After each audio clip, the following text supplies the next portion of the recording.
Hi hello नमस्ते, मी सुजाता. माझ्या नवीन ब्लॉगमध्ये तुमचं सर्वांचं स्वागत आहे.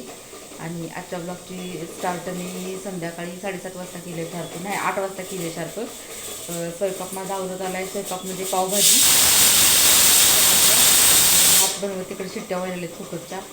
आज चिकाची बर्फी बनवणार आहे मी. आणि गाईचा चिक दिला आहे बघा, आपला पहिला धारेचा. तुम्हाला मी दाखवते कसा असतो चिक आणि बर्फी कशी बनवायची ती मी प्रोसेस दाखवेनच. आजचा ब्लॉग दिवसभर मला काय शूट करता आलं नाही, पण मी आता संध्याकाळी 8 वाजता थोडंसं शूट बघा.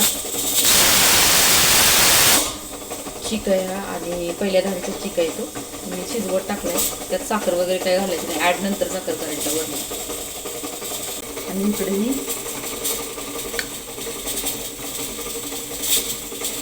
इकडं आपली ही मस्त अशी चमचमीत अशी पावभाजीची ग्रेव्ही बनवून तयार आहे. भाजी त्याच्यात मी बटाटे वापरले, दोन बटाटे, थोडासा ग्रीन पीस, परत फ्लॉवर आणि एक ह्याची मिरची घातल्या, ढबू मिरची.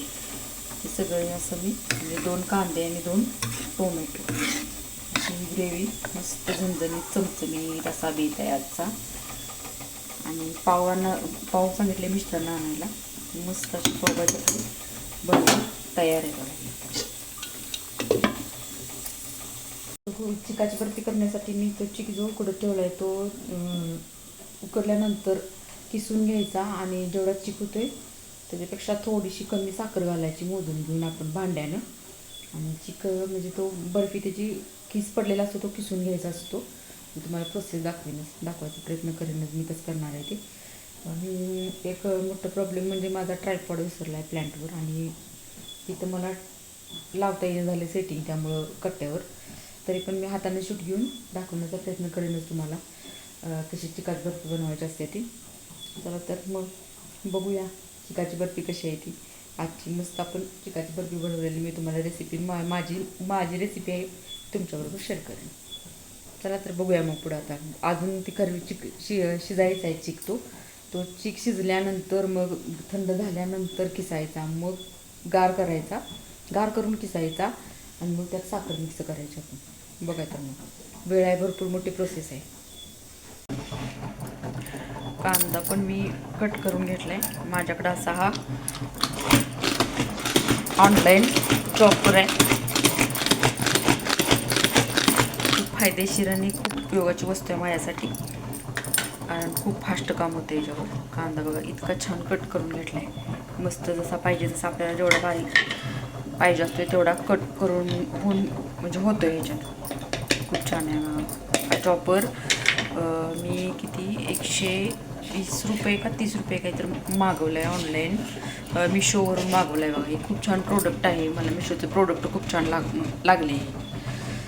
मस्त कांदा झाला आहे कट करून. आता सगळा कांदा काढून घेणार आहे मी हा प्लेटमध्ये.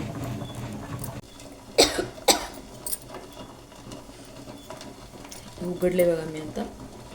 आणि हा चमचा आहे, हा जर क्लीन आला तर ही शिजले म्हणायचं कढीच.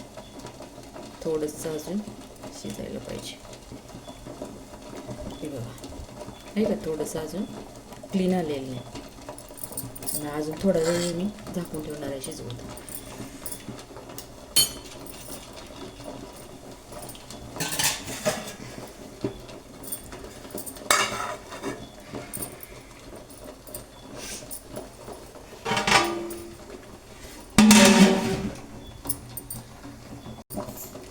परत एकदा ती मी ओपन केले आणि बघूया आता हे शिजले का. चमचा घेतला असं.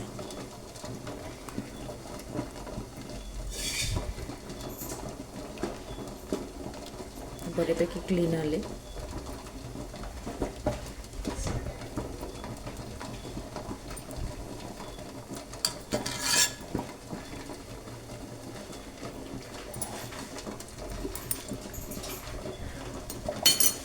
शिजले आता हे बंद करूया आपण. रात्रीचे वाजलेत 9 आणि लादी पाव बघा गरम करायचे चालले. त्याच्यासाठी मी असं घरगुती तूप वापरले, जे आपल्या फॅक्टरीतच बनतं आहे ते. मस्त असे पाव गरम करायचे चालले आणि मिस्टरांचं चालले खायचं. या सगळेजण गरम गरम पावभाजी खायला. पावभाजीचा मस्त बेत आहे असा.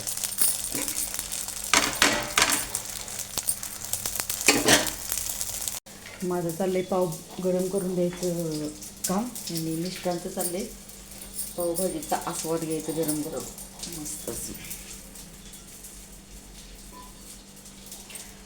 9 वाजलेत आणि असा मस्त असा बेत आहे गरम गरम पावभाजी, पाव कांदा भाजी मस्त. सगळेजण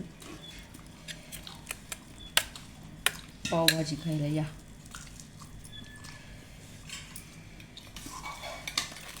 आणि आजचा ब्लॉग माझा कसा वाटला ते मला नक्की कमेंट करून सांगा. थोडासा छोटासाच आहे ब्लॉग. हे बघा पावभाजी मस्त गरम गरम पावभाजी खायला या. छान झालं, मस्त झालं एकदम. आणि मी आजच्या ब्लॉगचा एंड इथेच करत आहे. खरबीज आपला शिजला आहे पण मी त्याचं उद्याच्याला हे करणार आहे, बर्फी करणार आहे. कारण ते थंड व्हायला लागते आणि आता 9 वाजलेत, खूप वेळ झाला आहे. बर्फीला खूप वेळ लागेल. उद्या सकाळी मी त्याची बर्फी बनवताना मी त्याचं शूट घेईनच. चला तर मग या गरम गरम पावभाजी. शुभरात्री सगळ्यांना.